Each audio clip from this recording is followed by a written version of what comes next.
नमस्कार, मैं हूं संजय शर्मा। आप देख रहे हैं 4 PM न्यूज नेटवर्क। संडे का दिन है। मुझे पता है आपको ज्योतिषाचार्य राजीव नारायण शर्मा जी की बातों का बेसब्री के साथ इंतजार होगा। हर बार की तरह मैं पहले बता दूं, मेरा ज्योतिष में यकीन है, इसलिए मैं ये प्रोग्राम करता हूं। आपका यकीन हो तो इस प्रोग्राम को देखिए, ना हो तो मत देखिए।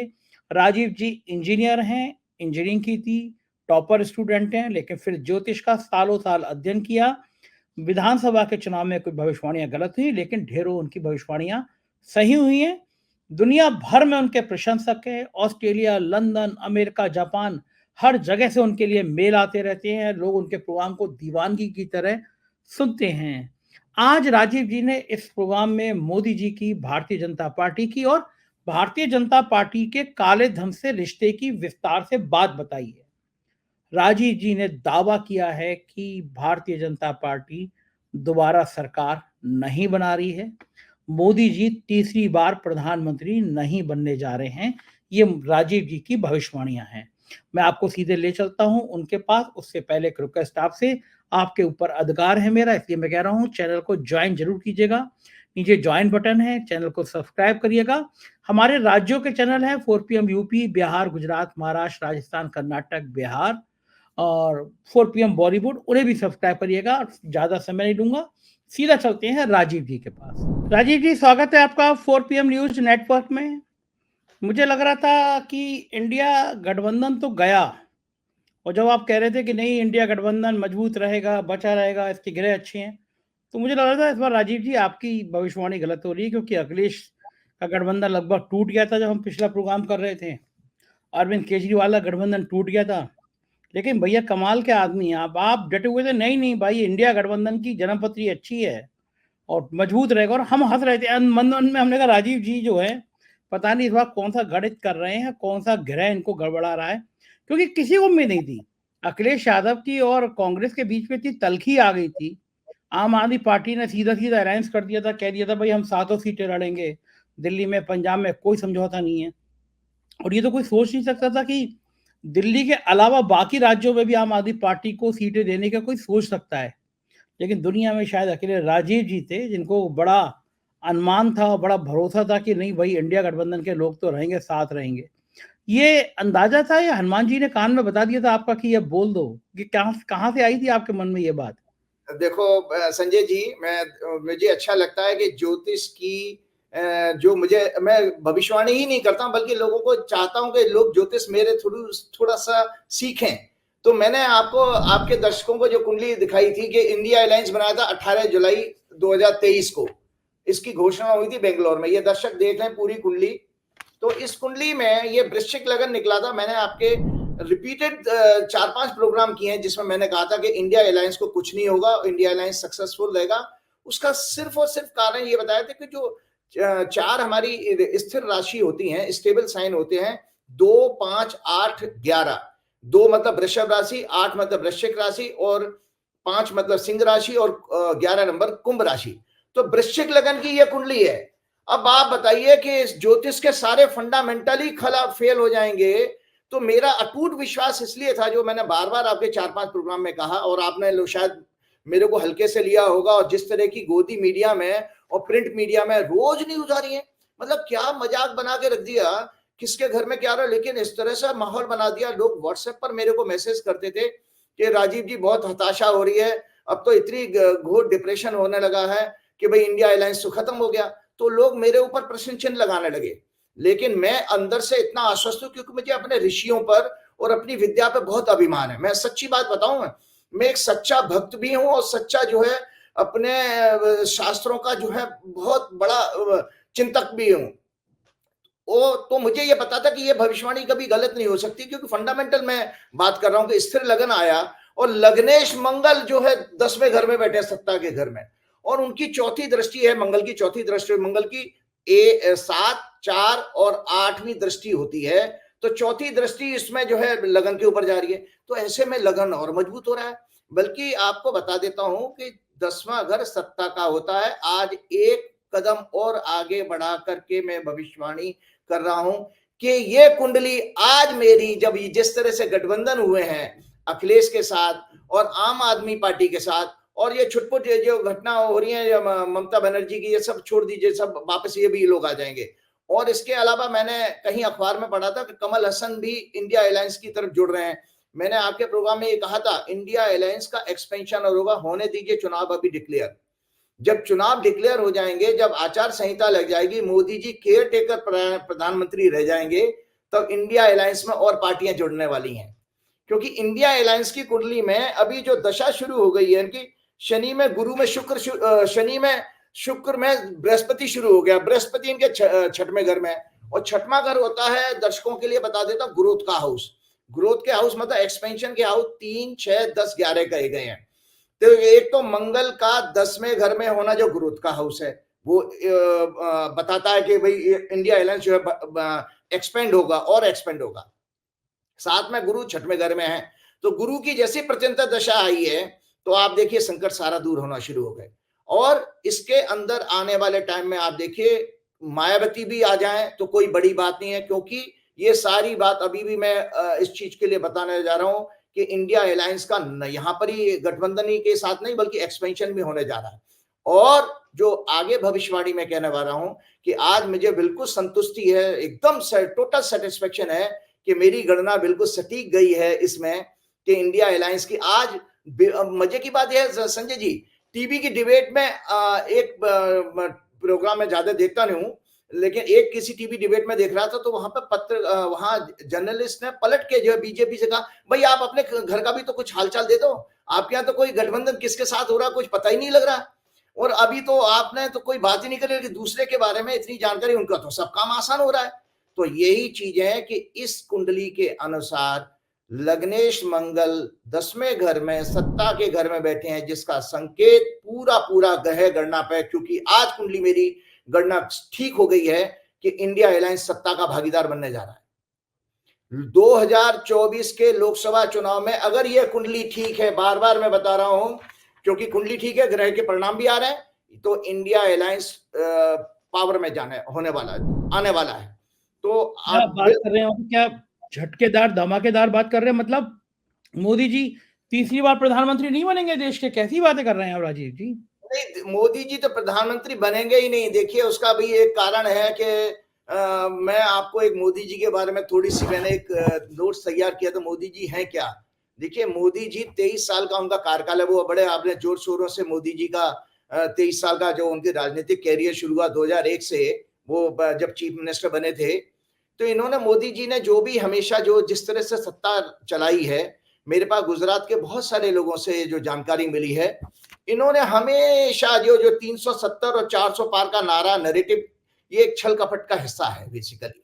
क्योंकि गुजरात के चुनावों में भी मैं ये देखता था कि गुजरात में जब भी विधानसभा का चुनाव होने जाता था संजय जी, तो उस समय कोई मंदिर पर अटैक हो जाता था, या मोदी जी कहते थे मेरी अपनी जाति का विवरण लेके आ जाते, मेरे को कोई गाली दे रहा है, नैरेटिव वो इमोशनल कार्ड खेलते थे, या उनके ऊपर कोई घटना इस तरह की वहां की पुलिस जो बनाती थी कि वो आतंकवादी घटना बना करके और चुनाव को ये पलटने की कोशिश करते थे। लेकिन अभी ऐसा नहीं होने वाला है।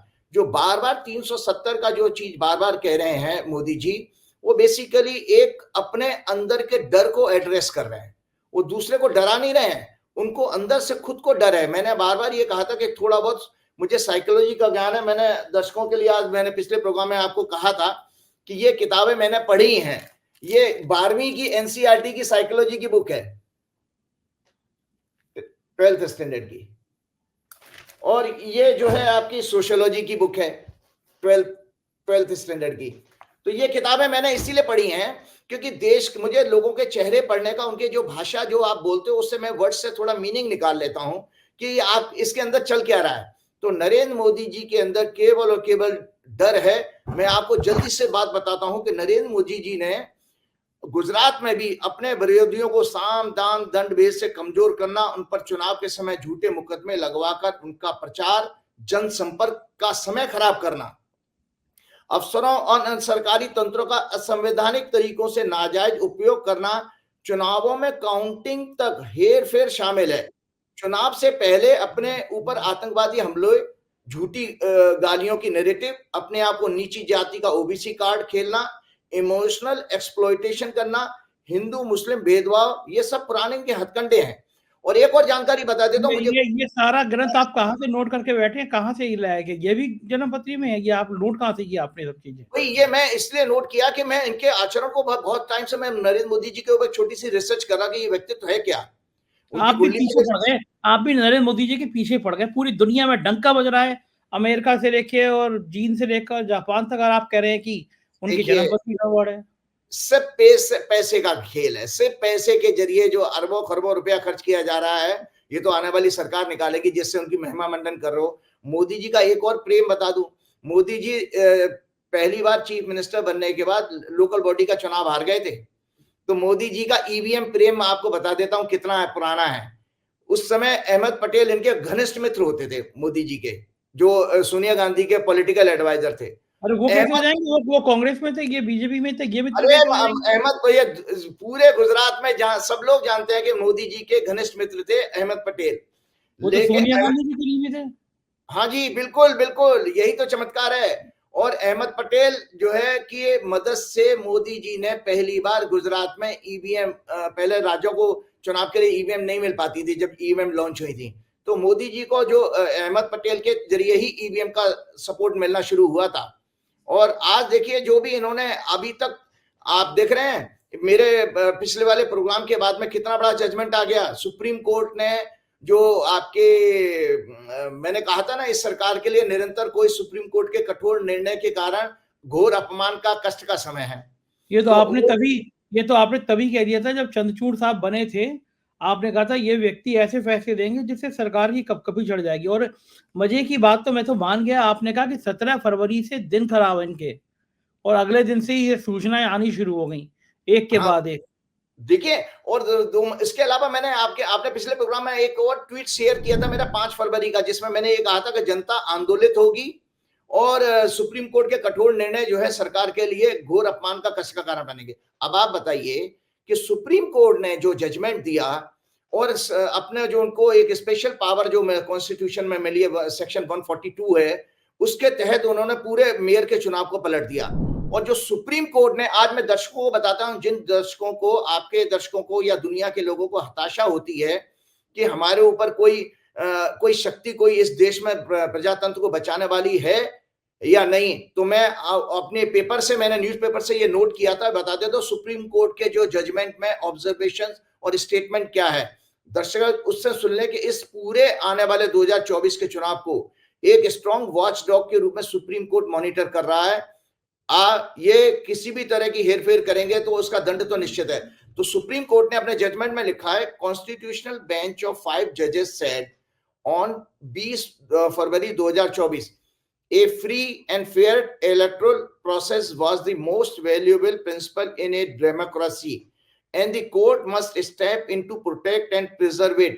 This court is duty bound to ensure that the democratic process is not set at naught by such subterfuges. We are therefore of the view that the court must step in such exceptional circumstances to ensure that the basic democratic mandate is ensured and not throttled. तो कितनी बड़ी supreme court ने judgement ये दे दी है, और इस judgement ने एक बेस तैयार कर दिया 2024 के चुनावों में।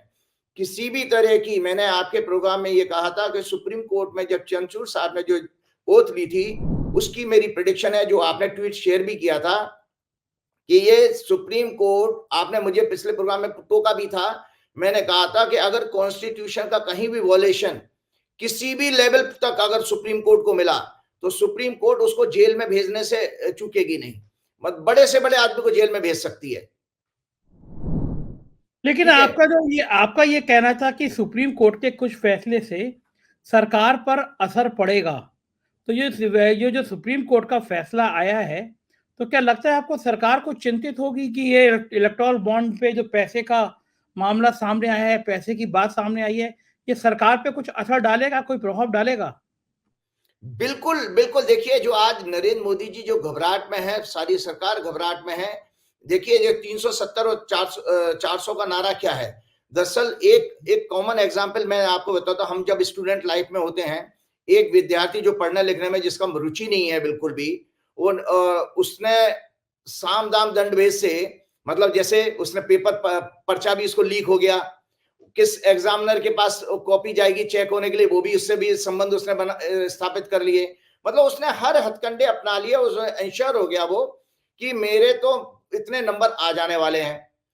तो वो क्योंकि उसने सारी सेटिंग कर रखी है, तो ये आपके पास या तो यही है कि जो आपके अंदर ये आत्मविश्वास है 400 का, क्योंकि आंकड़े तो कहीं किसी तरह से नहीं, पॉलिटिकल लोग तो बहुत सारे आप लोगों ने प्रोग्राम भी किए हैं, वहां पर किसी तरह से बन ही नहीं रहा, क्योंकि 138 या 132 सीटें तो दक्षिण भारत में है। मैं उस विषय पे नहीं जाता हूं, मैं इधर आता हूं। तो ये 400 का जो नारा है, ये दरअसल अपने अंदर के डर को, जो मैंने साइकोलॉजी की बुक दिखाई थी कि हमारे अंदर जो हम फियर साइकोसिस होता है, तो हम ज्यादा तेज तेज बोलने लग जाते हैं, जल्दी जल्दी बोलते हैं, तेज तेज बोलते हैं फियर के कारण। कमजोर आदमी को आप देखिए, कभी आप गली मोहल्ले में कमजोर आदमी को देखिए, वो बहुत तेज चीखना शुरू कर देगा और गालियां बकना शुरू कर देता है। तो ये आपकी मनोदशा बताती है कि आप मेंटली डिस्टर्ब हो। किस लिए डिस्टर्ब हो? एक तो इंडिया अलायंस की जो स्मूथली जो है क्या नाम है सीट शेयरिंग हो रही है। दूसरा बात है कि जिस तरह के मुद्दे जो मोदी जी के बियॉन्ड कंट्रोल थे, किसने सोचा था संजय जी आज से महीने भर पहले कि ये किसान आंदोलन होगा? किसने सोचा था कि आज बेरोजगार भी सड़कों पर आ गए हैं? और बेरोजगारी का आप ये आलम देखिए कि एक किसी मतलब बड़े प्रोफेसर के जरिए ही मुझे ये जानकारी मिली। आजिम प्रेमजी यूनिवर्सिटी ने एक जो सर्वे किया था, उसमें ये आंकड़े हैं, दर्शक सुने देश के लोग, कि देश किस तरह के हालात से गुजर रहा है और क्यों ये बवाल जो है सड़कों पर एक ज्वालामुखी की तरह फटने वाला है। कि 20 साल से 25 साल की आयु के युवा की जो उसमें बेरोजगारी परसेंटेज 43% है। 43% 20 साल से 25 साल के युवा हैं हमारे देश में। 140 करोड़ की आबादी है, हम कहां से, जब बच्चों को हम भविष्य नहीं दे पाएंगे, सेटल नहीं कर पाएंगे, तो वो कहां जाएंगे बेचारे बेचारे। और 25 से 30 साल की उम्र के युवाओं में 23% की बेरोजगारी है। तो ये जो बेरोजगारी की वजह से बच्चे सड़कों पर हैं। मैं लगातार अभी कुछ प्रोग्राम देख रहा था, टीवी चैनल तो आपके मेड दिखाते नहीं है, उधर किसान सड़कों पे आ गए हैं। एक बात और मैंने आपको बताऊं, 2 दिन 3 दिन पहले मैंने किसी गोदी मीडिया के चैनल में देखा, वो बड़ी न्यूज चला रहे थे कि भाई ये किसानों के साथ समझौता होने वाला है। तो मैंने हंस कर सोचा, जबकि मैंने आपके पिछले प्रोग्राम में क्या कहा था कि किसानों का आंदोलन लंबा चलेगा, ये समझौता नहीं होगा, बल्कि मैंने ये तक कहा था कि अगले मार्च में जब मंगल कुंभ राशि में जाएगा तो कोई किसी तरह की हिंसा और बढ़ने का योग है। आपको याद है मैंने कहा था हिंसा बढ़ने का योग है। तो ये आंदोलन आप देखिए, उसी दिन वो सरकार के प्रस्ताव को उस रात को ही किसानों ने खारिज किया और किसान आंदोलन अभी भी चल रहा है। तो जितने समय ये जब पब्लिक सड़कों पर रहेगी, ये मोदी जी के लिए एक अच्छा संकेत नहीं है।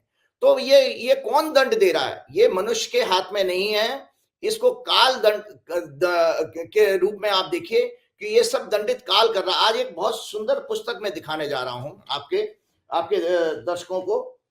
ये जो आपने पहले दिखाई, ये है राम गीता। श्री राम गीता। तो श्री राम गीता ये है कि जैसे पिछले प्रोग्राम में मैं आपके 2 प्रोग्राम पहले विभीषण गीता दिखाई थी, जहां विभीषण का और राम जी का संवाद हुआ, जहां राम जी ने धर्म रथ के बारे में बताया कि सौर और शील उसके 2 चक्के होते हैं।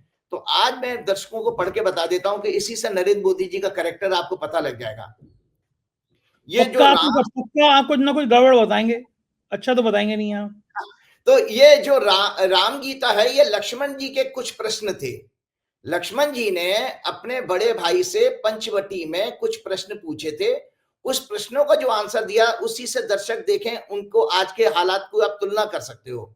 वो क्या थे भैया कि लक्ष्मण ने प्रभु से प्रश्न किया, ज्ञान, वैराग्य, माया और भक्ति, इनको प्रभु स्पष्ट करें, ये क्या है? ज्ञान, वैराग्य, माया और भक्ति। तो उसमें जो है ये तुलसीदास जी लिखते हैं कि भगवान राम ने कितने स्मार्टली सबसे पहले सीक्वेंस में ज्ञान को नहीं लिया, उन्होंने माया को लिया है। तो भगवान ने माया को पहले स्पष्ट किया। तो भगवान कहते हैं, अपने उत्तर में माया का वर्णन किया, भगवान कहते हैं कि हे लक्ष्मण, मैं और मेरा, तुम और तुम्हारा, बस यही माया है। मतलब जो अपना ये जो मेरापन है ना, जैसे नरेंद्र मोदी कहते हैं ना बार बार कि मोदी की गारंटी, मोदी, तो इसका मतलब है इस अर्थ से भगवान राम के इस कथन से नरेंद्र मोदी मायावी हो गए। नरेंद्र मोदी की गारंटी, क्योंकि वो तो मैं और मेरे से जुड़े हुए हैं, जबकि भगवान कहने के तो माया है। अब क्या बताते हैं, मैं के बिना तुम नहीं आ सकता, इसे भ्रांति कहते हैं, ये इल्यूजन है, भ्रांति है, भ्रम है मोदी जी को। हमारे समस्त दुख इस शरीर और इसके साथ संबंध रखने वाली वस्तुओं के आने जाने के कारण नहीं, वरन मैं और मेरी की भ्रांति के कारण उत्पन्न होते हैं। इंद्रियों की और मन की जहां तक गति है, उनके द्वारा कुछ ग्रहण, जो भी कुछ ग्रहण किया जा सकता है, वह सब माया है। माया दो प्रकार की होती है, एक विद्या माया जो सत्व, रजस और तमस गुण से वाली होती है, इसी से सृष्टि की रचना ईश्वर ने करी है। उस विद्या माया में पेड़ पौधे, पशु पक्षी, नदी पर्वत, नक्षत्र, तारे, सूर्य, चंद्रमा और अनेक वस्तुएं हैं, किंतु वे कोई भी हमें दुख देने वाले नहीं है। जो प्रकृति है आपको कोई दुख नहीं देती है, लेकिन अविद्या के जरिए, इग्नोरेंस के जरिए, अज्ञानता के जरिए जो माया होती है, जो मोदी जी कर रहे हैं, वो अज्ञानता है। क्योंकि मैंने अपने पिछले प्रोग्राम में कहा था कि जब मोदी जी इस चीज की गारंटी नहीं दे सकते कि अगली सांस, उनको अगली सांस की गारंटी नहीं दे सकते, मोदी जी क्या दुनिया का कोई आदमी नहीं दे सकता। तो वो जो है, इसका मतलब है आप मोदी की गारंटी 370 पार, 300, 400 पार, ये सब माया आप उनसे कहलवा रही है। वो उनके अंदर कोई धर्म का कोई गुण तो है नहीं, ये मैं पिछले प्रोग्राम में कह चुका हूं। तो भगवान कहते हैं शरीर और मन में मैं भाव, मेरेपन का आरोहण, मेरे से ही राग द्वेष उत्पन्न होते हैं, जो हमारे अंदर काम, क्रोध, संकल्प, विकल्प पैदा करते हैं, ये ही माया है। और माया को एकमात्र, आप सही कह रहे थे कि एक गारंटी क्या होती है, एक पल का, एक सांस का भरोसा नहीं है। बड़ी अच्छी लाइन याद आ गई, मैंने पहले भी सुनाई थी, एक नस टस से मस और बस। एक दिमाग में इतनी थी, इससे पतली नली, टस से मस हुई और आप बस हो गया, आपका काम हो गया। तो काय का घमंड, काय का अहंकार। बिल्कुल। तो उसमें भगवान कहते हैं माया को कैसे दूर किया जाता है, माया को ब्रह्म विद्या से, मतलब जब ये आपको ये सत्य के जरिए, सत्य क्या है कि ये शरीर जाने वाला है, इस शरीर पे मेरा कोई कंट्रोल नहीं है ना, मेरे को अपने कंट्रोल, मन बुद्धि पे भी कोई कंट्रोल नहीं है। तो ये आ गया, ज्ञान आ गया। और वैराग्य का मतलब है, वैराग तो मोदी जी को है नहीं, मोदी जी को तो राग भरा पड़ा है कि वो अभी पहले आए थे, वो 5 साल के लिए सत्ता के लिए आए थे, उसके बाद वो 2019 में रहे, अब वो कह रहे हैं कि तीसरी बार टर्म चाहिए। ये सब माया ही माया है। तो नरेंद्र मोदी जी तो खैर, राजीव जी, मोदी जी तो बंगाल में भी कहते थे दीदी ओ दीदी सरकार बन रही है, वो तेलंगाना में भी कहते थे बजरंगबली का नाम लगा के और सरकार तो बनाने जा रहे हैं, पिछले वर्ग का हम यहाँ पे मुख्यमंत्री बनाएंगे, कर्नाटक में कहते थे, वो तेलंगाना में भी सरकार बनाते। तो ऐसे तो वो हर जगह कहते हैं सरकार बन रही है। 400 पार का नारा भी लगा रहे हैं। कल अवैध जी के संग बात कर रहे थे, अवैध जी ने तो बाकायदा कैलकुलेट करके बताया कि 400 तो छोड़िए, 272 के लाले पड़े होंगे, 272 कहाँ से आएंगे। एक बात बताइए अब राजीव जी, अगर मान लीजिए सीटें आ गई 230, 240, तो आपका भारतीय जनता पार्टी की जो जन्म पत्री है वो क्या कहती है? फिर अगर सरकार बनाएंगे, ये बनाएंगे तो कौन बनेगा? बीजेपी की जन्म पत्री में क्या इस बार का योग दिखाई दे रहा है आपको? बहुत अच्छी बात। देखो, बीजेपी की जो मैंने कुंडली दर्शकों को दिखाई है, ये वाली बीजेपी की कुंडली है। इसके अलावा बीजेपी के लिए मैं 2 आज आंकड़े और लेकर के आया हूं। ये बीजेपी का वर्षफल है, ये दर्शक देख लें, इसमें बीजेपी का वर्षफल है। और बीजेपी के वर्षफल में मुंथा यहां पर आ रही है, मुंथेश, इनका वर्षफल का जो स्वामी है वो शनि है, और मुंथेश भी शनि बनेगा। तो संजय जी, इनकी बीजेपी की 6 अप्रैल 1980 को फॉर्मेशन हुई थी, और 6 अप्रैल 2024 अभी आने वाली है, चुनाव से पहले ही हो जाएगी। चुनाव डिक्लेयर होंगे ना, चुनाव के प्रोसेस में ही देखो बीजेपी की नई साल शुरू हो जाएगी, वार्षिक फल मतलब साल। तो इस बीजेपी की कुंडली में सत्ता का योग नहीं आ रहा, बीजेपी सत्ता से बाहर हो रही है इस कुंडली के अनुसार। दूसरा बात, मैं एक और प्रेडिक्शन देने जा रहा हूं। हमारा जो हिंदू वर्ष है, जिसको नया संवत्सर कहते हैं, ये 8 अप्रैल को रात को 11:51 पे शुरू होगा। इसमें भी आप ये देखिए, सत्ता का घर है ये 10वां घर, इसका स्वामी जो है मरकरी है, और इस सत्ता के घर पर 6-8-12 ग्रहों का योग है। इसका अर्थ यह है कि इस संवत्सर में, आने वाले समय में, नॉट ओनली भारत में बल्कि अमेरिका में भी सत्ता परिवर्तन का योग आ रहा है। भारत में ही नहीं, क्योंकि मैं आपको बता रहा हूं ये संवत्सर कुंडली इसको याद रखें बहुत खराब है, और इसका जो है राजा जो है मंगल है और मंत्री शनि है इस संवत्सर का। अमेरिका में भी गड़बड़ हो जाएगा मामला, अमेरिका में भी, और इसके अलावा इसमें मंगल और शनि जो है इस तीसरे घर में है। इसका मतलब पाकिस्तान में भी बड़े व्यापक रूप से हिंसा बढ़ेगी, पाकिस्तान में सरकार चल नहीं पाती, होती रहती है। सरकार नहीं चल अच्छा, आपने अमेरिका का नाम दिलाया तो मैं अभी एक सेकंड रुकिए, मैं विजिटिंग कार्ड उठाता हूँ। ये रहा, मैं अभी होटल दिल्ली में शंग्रीला में बैठ के कॉफी पी रहा था, एक सज्जन आए मेरे पास, तो बोले कि are you mister Sanjay Sharma? मैंने कहा तो ये उनका विजिटिंग कार्ड है, देखिए ये अमेरिका में रहते हैं, न्यू जर्सी में, और रहने वाले इंडिया के हैं, और वो बहुत अच्छे से मुझे मिले और बोले हम न्यू जर्सी में जितने इंडियंस हैं हम सब लोग आपको बहुत सुनते हैं, सारे प्रोग्राम सुनते हैं। तो मतलब ये कि 4 PM का और राजीव जी का भी धूम पूरे हर जगह है। तो ये गोदी मीडिया के दिल पे क्या बीतती होगी जब ऐसे अमेरिका में भी लोग सुन रहे हैं, जापान में भी सुन रहे हैं हम लोग? अब देखिए सबका एक समय होता है, और लेकिन आप ये बात ध्यान रखिएगा कि असत्य जो है, क्योंकि कलयुग है ना, देखिए सतयुग में चारों पाद मतलब ऑल 100% सत्य था।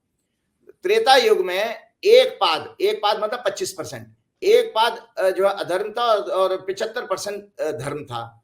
द्वापर युग में 50-50 हुआ, 2 पाद धर्म 2 पाद, और कलयुग जो है त्रेता युग का असत्य रिवर्स है बिल्कुल, कि यहाँ पर 3 पाद जो है अधर्म है और 1 पाद जो है धर्म है।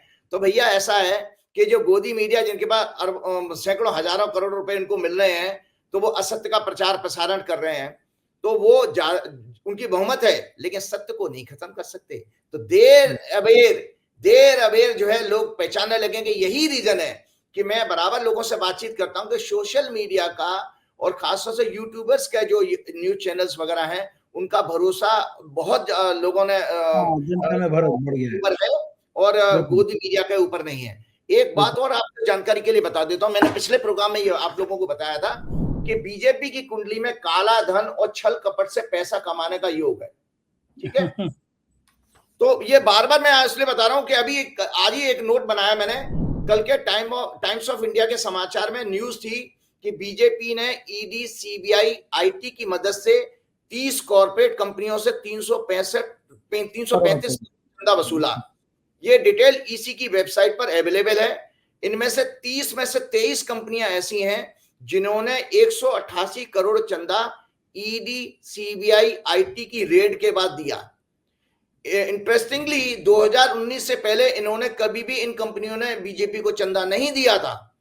Congress has asked for EC monitored Congress has asked for SC monitored, मतलब सुप्रीम कोर्ट की मॉनिटरिंग में प्रोब की कांग्रेस ने डिमांड की है। They said it is a clear case of legal extortion. तो मैं दर्शकों को बताना चाहता हूं कि मैंने आपके 1 जून से जो प्रोग्राम शुरू किया है, हर प्रोग्राम में मैंने लगभग बीजेपी की कुंडली दिखाई है। तो मैंने एक नोट बनाया, दर्शकों को अब जान लेना चाहिए कि एस्ट्रोलॉजी कितनी सटीक साइंस है। मैंने 1 जून से अपने प्रत्येक प्रोग्राम में बीजेपी के इन अधर्मों को कुंडली के आधार पर बताता रहा हूं, जिसे दुनिया के किसी भी एस्ट्रोलॉजर ने अभी तक एक्सप्लेन नहीं किया। इसी तरह धर्म के प्रति इनका प्रेम भी प्योर एंड प्योर पाखंड है। ये अधर्मी लोग धर्म आस्था का अर्थ ही नहीं जानते, इस मामले में अल्पज्ञानी है। इनका समर्थन करने वाली विचारधारा, अंधभक्त, गोदी मीडिया, चापलूस अफसर और पाखंडी संत महात्मा सभी इन पाप के भागीदार हैं, मायावी हैं, जो काल से अवश्य दंड पाएंगे। आपको ये जानकारी के लिए बता देता हूं, जब सुप्रीम कोर्ट का वो इलेक्ट्रोल बॉन्ड के ऊपर जो जजमेंट आया था, तो मोदी जी ने किसी एक धार्मिक प्रोग्राम में अपनी खिसियात निकाली थी। तो मेरा ये कर्तव्य है, जहां वो मोदी जी खुद बोलने वाले तो नहीं है, उनकी कोई स्पीच लिखता है, वो स्पीच को लेके बोल देते हैं। चिंतन तो मोदी जी का जीरो है, धार्मिक चिंतन मोदी जी का एकदम जीरो है, चाहे उनके लिए ये नकली संत महात्मा उनको कितना ही दिव्य पुरुष बताते रहे। तो वहां मोदी जी ने ये कहा था कि वो सुदामा ने जो कृष्ण को चावल की मुट्ठी दे दी थी, तो वो अगर कोई वीडियो फिल्म बना लेता तो कृष्ण और उसको फिर वो सुप्रीम कोर्ट में कोई पीआईएल दाखिल कर सकता था, मतलब वहां सुदामा ने ब्राइब दी थी। लेकिन मैं आपके दर्शकों को बता देता हूं कि सुदामा ने ब्राइब नहीं दी थी। दरअसल वहां पर कृष्ण से मिलने, सुदामा की कोई इच्छा नहीं थी, कृष्ण से मिलने के लिए गए हैं। अपने मित्र से। वो तो कृष्ण ने, चूंकि अंतर्यामी है, वो उन्होंने जान लिया था कि मेरा मित्र कष्ट में है, तो वहां कृष्ण ने मांगा है, सुदामा ने पोटली नहीं दी है, कृष्ण ने मांगा भाभी ने मेरे लिए क्या बना के देखा भेजा है, तो वो कृष्ण ने मांग करके चावल लिए हैं। तो यहाँ मोदी जी ने गलत बयानबाजी करी इसकी कि सुदामा ने एक मुट्ठी चावल उनको दिए थे ना, वो तो ब्राइब हो जाएगी। लेकिन यहाँ भगवान ने स्वयं उनकी पोटली जो है, टटोली है, उसमें से चावल निकाल। तो फिर राजीव जी, यहाँ भी तो सरकार के जरिए ईडी ऐसी पोटली टटोल रही है व्यापारियों की, गलत किया है। सरकार भी कहती है लाओ माल कितना है, तुमने दिया क्यों नहीं अभी तक। तो अभी भी आप देखिए, अभी जो इलेक्शन कमिश्नर है वही, चूंकि मैंने पहले बता दिया सुप्रीम कोर्ट मॉनिटर कर रहा है, इलेक्शन कमिश्नर ने ये कह दिया है कि हमारे पास जब भी ये डिटेल आएगी हम उसको वेबसाइट पे डिस्क्लोज करेंगे। तो 13 मार्च की डेट तक इंतजार कीजिएगा। उस समय तो मैंने आपको पहले ही बताया, 15 मार्च के बाद तो और ज्यादा कठिन समय आ गया है।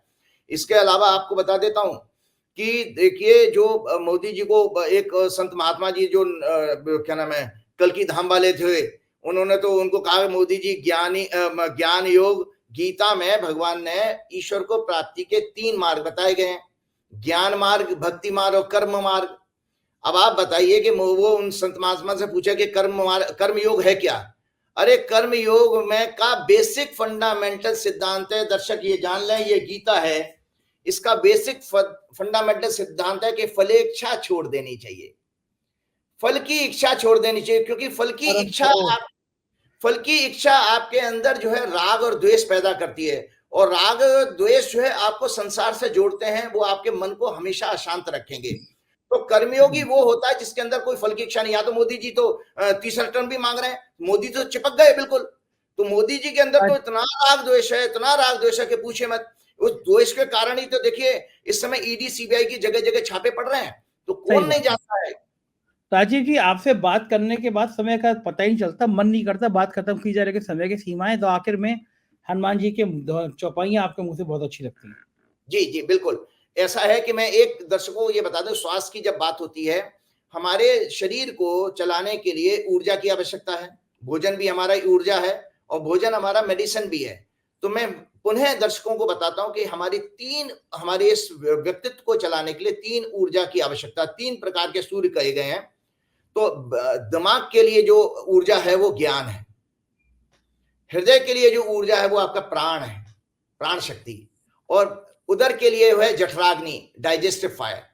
तो आपकी डाइजेस्टिव में रिवर्स चल रहा हूं नीचे से, डाइजेस्टिव फायर आपकी तब स्ट्रांग रहती है जब आप सूर्योदय, क्योंकि उसकी जो साइकिल है, आपकी जो बायोलॉजिकल क्लॉक है वो आपकी सूर्य के उदय होने से सिंक्रोनाइज है। तो जो व्यक्ति सुबह मॉर्निंग में जल्दी उठते हैं, उनकी पाचन शक्ति, और रात को जल्दी सो जाते हैं सूर्यास्त के बाद में, जितने जल्दी सो, उनकी पाचन शक्ति हमेशा अच्छी रहेगी। तो इससे जठराग्नि मजबूत होती है सूर्य को प्रणाम करने से और सूर्य के अकॉर्डिंग जीवन को जीने से।